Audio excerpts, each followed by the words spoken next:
India Afghanistan మధ్య జరిగిన రెండవ మ్యాచ్లో భారత జట్టు 6 వికెట్ల తేడాతో భారీ విజయం సాధించి మరొక మ్యాచ్ మిగిలి ఉండగానే సిరీస్ను సొంతం చేసుకుంది. జైస్వాల్ విధ్వంసం, దూబే ధనాధన్ ఇన్నింగ్స్ దెబ్బకు ఆఫ్ఘనిస్తాన్ జట్టు ఇంకా 26 బంతులు మిగిలి ఉండగానే అస్సాం ట్రైన్ ఎక్కేసింది. 2019 నుండి భారత గడ్డపై 15 టీ20 సిరీస్లు జరగ్గా 13 సిరీస్లు గెలిచి సూపర్ విక్టరీ పర్సెంటేజ్తో సొంత గడ్డపై ఆధిపత్యాన్ని ప్రదర్శిస్తూ ప్రత్యర్థులకు చుక్కలు చూపిస్తోంది. జైస్వాల్ టీ20 ఓపెనర్గా తన స్థానాన్ని సుస్థిరం చేసుకుంటూ ఉండగా దూబే మాత్రం ఆల్రౌండ్ పర్ఫార్మెన్స్తో అదరగొడుతూ దూసుకుపోతున్నాడు. దూబే ఈ రేంజ్లో చెలరేగడం హార్దిక్ పాండ్యాకు ఖచ్చితంగా గుబులు పుట్టిస్తుంది. దూబే ఎడమ చేతివాటం బ్యాట్స్మెన్ కూడా అవడం కలిసొచ్చే అంశం. టీ20 ప్రపంచకప్ సమయానికి హార్దిక్ పాండ్యాతో దూబే గట్టి పోటీ ఇస్తాడనడంలో ఎటువంటి సందేహం లేదు. టీ20 ప్రపంచకప్లో జైస్వాల్ ఓపెనర్గా రావాలి అనుకుంటున్నట్టయితే ఈ వీడియోను లైక్ చేయండి. హార్దిక్, శివం దూబే ఈ ఇద్దరిలో ఎవరు పర్ఫెక్ట్ ఆల్రౌండర్ అనే విషయాన్ని కామెంట్ చేయండి.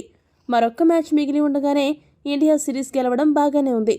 కానీ రోహిత్ శర్మ 2 మ్యాచ్లలో డకౌట్ అవ్వడం అభిమానులను కలవరపెడుతోంది. 14 నెలల తర్వాత టీ20 క్రికెట్లోకి అడుగుపెట్టిన హిట్ మ్యాన్ ఇలా ఫ్లాప్ అవ్వడాన్ని అభిమానులు జీర్ణించుకోలేకపోతున్నారు. త్వరలోనే రోహిత్ శర్మ మళ్లీ పుంజుకుంటాడని ఆశిస్తున్నారు. రోహిత్ శర్మ ఒక్క మ్యాచ్లో గనక చెలరేగితే మళ్లీ ఫామ్లోకి వచ్చేస్తాడు.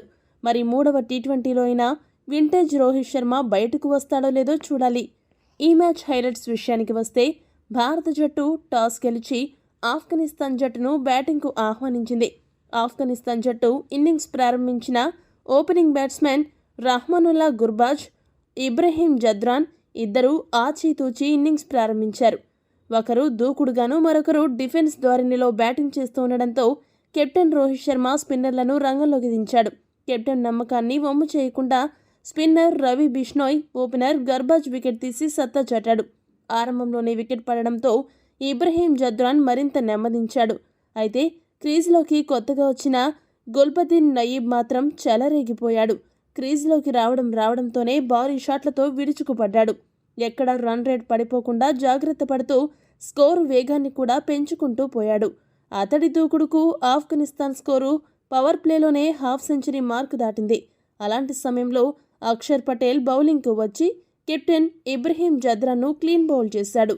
మరుసటి ఓవర్లోనే శివం దూబే అజ్మతుల్లా ఒమర్ జైను అవుట్ చేశాడు. ఒక పక్క వికెట్లు పడుతున్నా కూడా మరోపక్క గుల్బదీన్ నయీబ్ స్కోర్ పెంచడంలో తన పాత్ర తాను పోషిస్తూనే ఉన్నాడు. మెల్లగా జట్టు స్కోరు 100కు చేరువవుతున్న క్రమంలో నయీబ్ అర్ధ సెంచరీ కూడా సాధించాడు. సరిగ్గా జట్టు స్కోరు 91 వద్ద ఉండగా అక్షర్ పటేల్ నయీబ్ను 4వ వికెట్ రూపంలో వెనక్కి పంపాడు. గుల్బదీన్ నయీబ్ 35 బంతులను ఎదుర్కొని 163 స్ట్రైక్ రేట్తో 57 పరుగులు చేశాడు. ఇక చివరి వరుస బ్యాట్స్మెన్ మాత్రం కాస్త దాటిగా ఆడడంతో ఆఫ్ఘనిస్తాన్ జట్టు వేగంగా పరుగులు సాధించే ప్రయత్నం చేసింది. ఇదే క్రమంలో వారు వరుసగా ఒకరి తర్వాత ఒకరు వికెట్లు కోల్పోయారు. ఆఫ్ఘనిస్తాన్ బ్యాట్స్మెన్లలో మహ్మద్ నబీ 18 బంతుల్లో 14 పరుగులు, నజీబుల్లా జడ్రాన్ 21 బంతుల్లో 109 స్ట్రైక్ రేట్తో 23 పరుగులు, జన్నత్ 10 బంతుల్లో 200 స్ట్రైక్ రేట్తో 20 పరుగులు, ముజీబుర్ రెహమాన్ 9 బంతుల్లో 233 స్ట్రైక్ రేట్తో 21 పరుగులు చేయడంతో ఆఫ్ఘనిస్తాన్ జట్టు 172 పరుగులు చేసి ఆలౌట్ అయింది. భారత బౌలర్లలో హర్షదీప్ సింగ్ 3 వికెట్లు పడగొట్టగా రవి బిష్నోయ్, అక్షర్ పటేల్ 2 వికెట్లు, శివం దూబే 1 వికెట్ను దక్కించుకున్నారు. 173 పరుగుల విజయ లక్ష్యంతో బరిలోకి దిగిన టీమిండియాకు ఆరంభంలోనే భారీ ఎదురుదెబ్బ తగిలింది.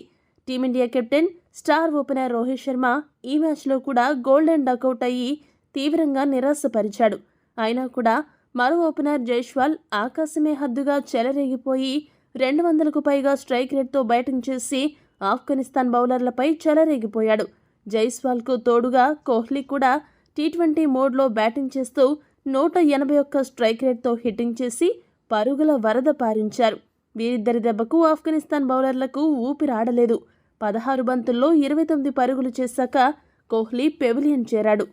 ఇక ఆ తర్వాత క్రీజ్లోకి వచ్చిన శివం దూబే శివతాండవం చేస్తూ చెలరేగిపోయాడు. అగ్నికి వాయువు తోడైనట్టు జైస్వాల్, శివం దూబే సిక్సర్లు, బౌండరీలతో హోరెత్తించి స్కోర్ బోర్డును రాకెట్ స్పీడ్తో దూసుకెళ్లేలా చేశారు. ఈ ఇద్దరు సులభంగా టీమిండియాను విజయ తీరాలకు చేరుస్తారని అనిపించింది. కానీ 34 బంతుల్లో 200 స్ట్రైక్ రేట్తో 68 పరుగులు చేశాక జైస్వాల్ అవుట్ అయ్యాడు. ఆ తర్వాత వచ్చిన జితేష్ శర్మ కూడా డకౌట్ అయ్యాడు. వరుసగా వికెట్లు పడిన దూబే మాత్రం చివరి వరకు క్రీజ్లో ఉండి 32 బంతుల్లో 63 పరుగులు చేసి టీమిండియాను దగ్గరుండి గెలిపించాడు. రింకు సింగ్ అతడికి అండగా నిలిచాడు. ఈ వీడియో కనుక మీకు నచ్చినట్టయితే లైక్, షేర్, కామెంట్ చేయండి. మరిన్ని స్పోర్ట్స్ అప్డేట్స్ కోసం మా ఛానల్ను సబ్స్క్రైబ్ చేసుకోండి.